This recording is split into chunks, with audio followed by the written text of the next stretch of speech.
Hello बच्चों, कैसे हो आप। आज की क्लास में एक बार फिर से आपका स्वागत है। देखो, कल हमारे पास विषम चक्रीय यौगिकों में क्यूनोलिन की बात चल रही थी। क्यूनोलिन, जिसके बारे में मैंने बताया था मलेरिया की औषधियों में ये काम आता है और साथ में आजकल कोरोना की दवाई में भी ये काम आ रहा है। ठीक है। अब कल मैंने इसके बनाने की विधि के बारे में बताया था, परसों भी बताया था, तो ज़्यादा तो विधि बताऊंगा नहीं। अब आगे की बात करते हैं। आज हम बात करते हैं इसके भौतिक गुणों की। किसकी? भौतिक गुण की। सबसे पहली बात, ये होता है रंगहीन द्रव, कलरलेस लिक्विड। ठीक है, द्रव होता है। इसका जो मेल्टिंग पॉइंट है, बॉइलिंग पॉइंट है, वो होता है 238 डिग्री सेल्सियस। ठीक है, पहली बात। दूसरी बात, यह जल में अल्प विलेय है। जल में अल्प विलेय है, अल्प विलेय। लेकिन ईथर और बेंजीन जैसे विलायकों में विलयशील है, या फिर अल्कोहल में भी। किंतु अल्कोहल व ईथर में विलय है।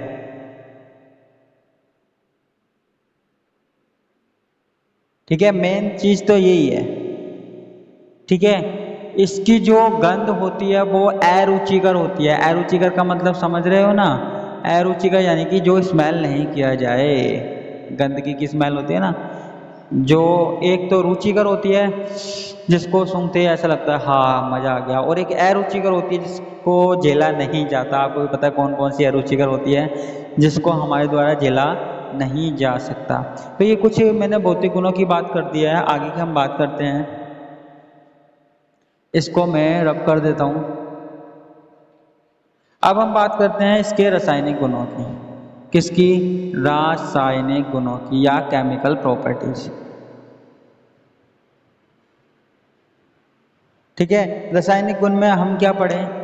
सबसे पहले इसकी पढ़ते हैं क्षारीय प्रकृति। क्षारीय प्रकृति, बेसिक नेचर। बेसिक नेचर क्या है? बेसिक नेचर इसका पिरिडिन के समान है।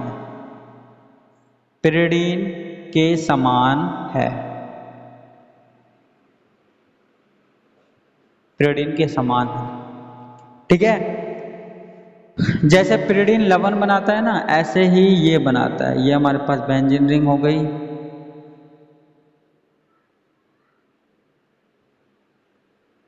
ठीक है, इसकी अगर हम HCl से अभिक्रिया करवाएं तो ये HCl के साथ मिलकर क्या बनाता है? लवण बनाता है।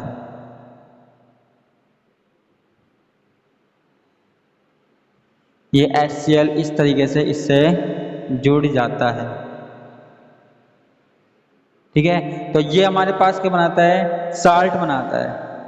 क्या बनाता है? साल्ट बनाता है। पिरिडिन भी कुछ इस तरीके से साल्ट बनाता है, ऐसे ही ये भी बनाता है। ये इसकी क्षारीय प्रकृति को दर्शाता है। ठीक है, इसके अपचयन की बात करते हैं हम। अपचयन, रिडक्शन।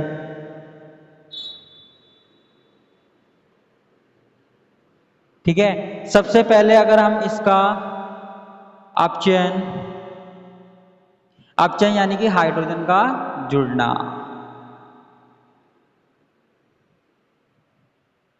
अगर हम इसका अपचयन लिथियम एल्यूमिनियम हाइड्राइड या सोडियम मेटल प्लस अमोनिया की प्रेजेंस में करवाएं तो हमारे पास क्या होता है? अपचयन सिर्फ यहां होता है। किधर होता है? अपचयन सिर्फ यहां होता है। ठीक है,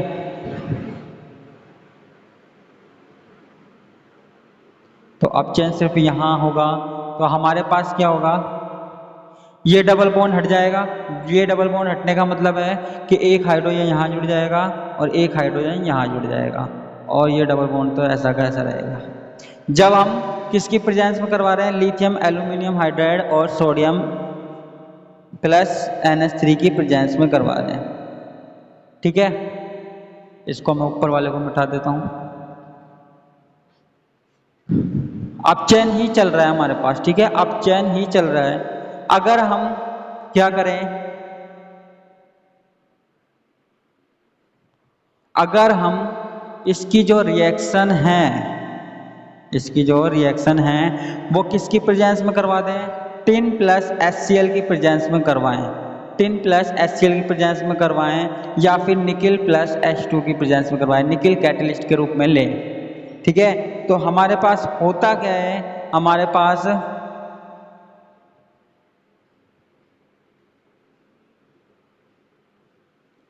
हमारे पास जो ये पिरिडीन वाली रिंग है ना, यहाँ पे इसका अपचयन हो जाता है, यानी कि ये वाला डबल बॉन्ड भी हट जाएगा, ये वाला डबल बॉन्ड भी हट जाएगा। कैसे, यहाँ पे हाइड्रोजन यहाँ भी जुड़ जाएगा, यहाँ भी जुड़ जाएगा, यहाँ भी जुड़ जाएगा, यहाँ भी जुड़ जाएगा, चारों जगह एक एक हाइड्रोजन जुड़ जाएंगे। अपचयन का मतलब क्या होता है, अपचयन का मतलब हाइड्रोजन का जुड़ना ही तो होता है, तो यहाँ पे क्या है, हाइड्रोजन जुड़ जाएगा। नाम तो यार ऐसे ही दे सकते हो, 1 2 3 और 4 नंबर पे क्या जुड़ा हुआ है, हाइड्रोजन, तो 1 2 3 4 टेट्रा हाइड्रो क्यूनोलिन, ठीक है।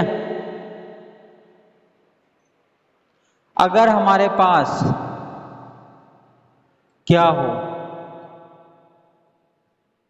एक और अपचयन दिखा देता हूं, अगर हमारे पास ये क्या है, क्यूनोलिन है, अगर इसका अपचयन प्लेटिनम और एसिटिक एसिड की प्रेजेंस में करवाया जाए, 10 हाइड्रोजन ले लिए, 5H2 ले लिए, तो इसका पूरे का हाइड्रोजनीकरण हो जाता है, यानी कि सारे के सारे डबल बॉन्ड हट जाएंगे।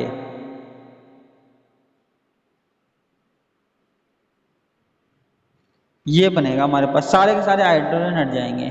ठीक है, तो यहाँ पे कितने हाइड्रोजन जुड़े, 1 2 3 4 5 6 7 8 9 10, तो 10 जुड़े, तो 10 को क्या बोल रहे हैं, डेका हाइड्रो, 10 के 10 हाइड्रोजन जुड़ गए ना। नंबर तो किस किस को दो, सारे कार्बन पे जुड़े हैं, क्यूनोलिन, डेका हाइड्रो क्यूनोलिन।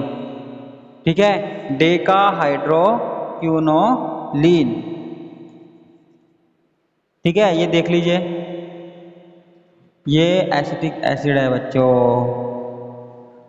इसको मिटा दूं मैं, मिटा दीजिए।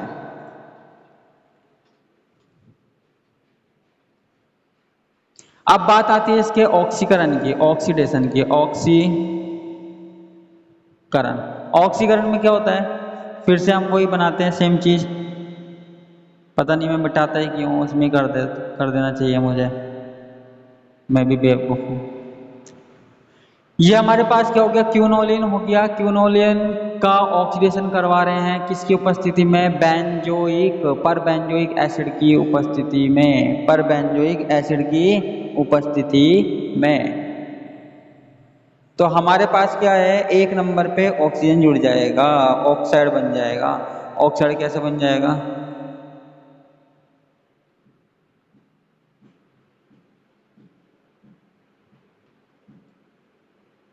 इस तरीके से एक ऑक्साइड का निर्माण हो जाएगा, जिसको हम बोल रहे हैं क्यूनोलिन 1 ऑक्साइड, क्यूनोलिन 1 ऑक्साइड। ठीक है, ऑक्सीजन यहां जुड़ गया ना, बस। और रिएक्शन देखते हैं, और रिएक्शन है हमारे पास इलेक्ट्रोफिलिक प्रतिस्थापन अभिक्रिया, या फिर इलेक्ट्रॉन स्नेही प्रतिस्थापन अभिक्रिया, प्रतिस्थापन अभिक्रिया,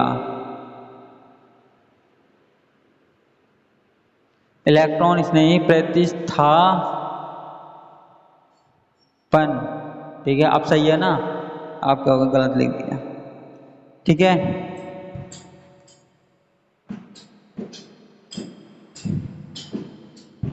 देखो हमारे पास क्या है, क्यूनोलिन है, क्या है, क्यूनोलिन है।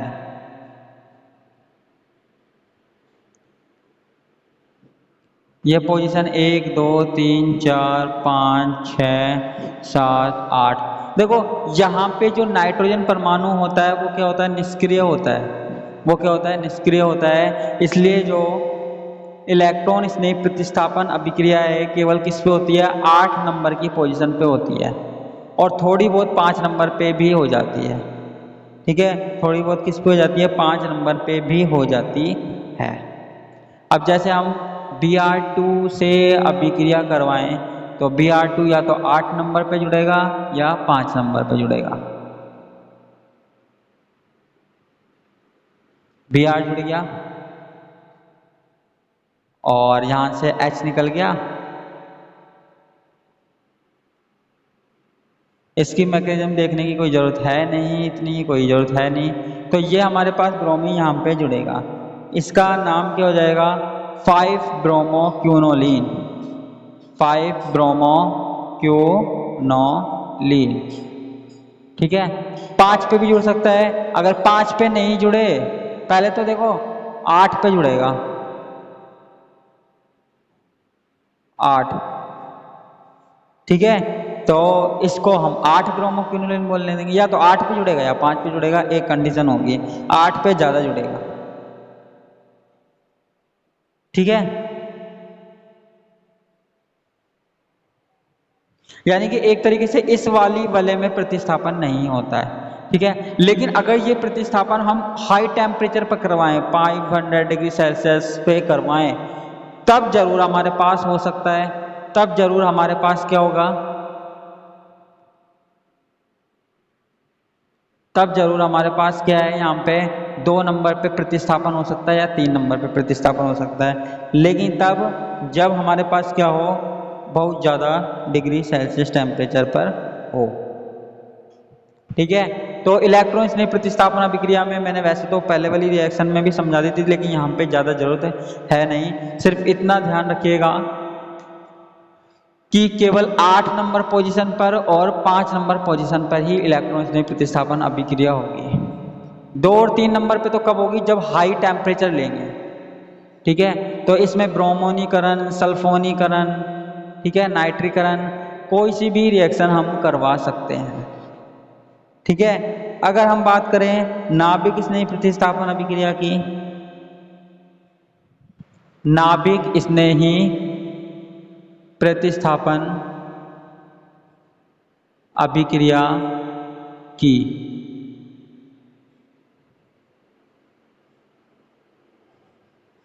ये नाभिक स्नेही प्रतिस्थापन अभिक्रिया भी देता है।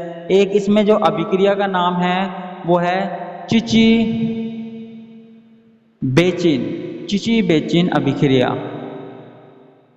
ठीक है, हमारे पास हमने क्या लिया, ये हमने क्यूनोलिन ले लिया,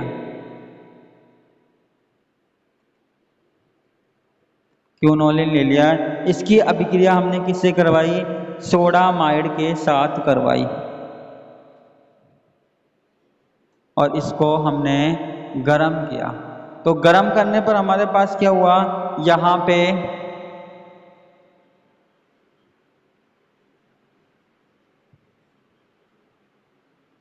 NH2 जुड़ गया। क्या जुड़ गया, NH2 जुड़ गया।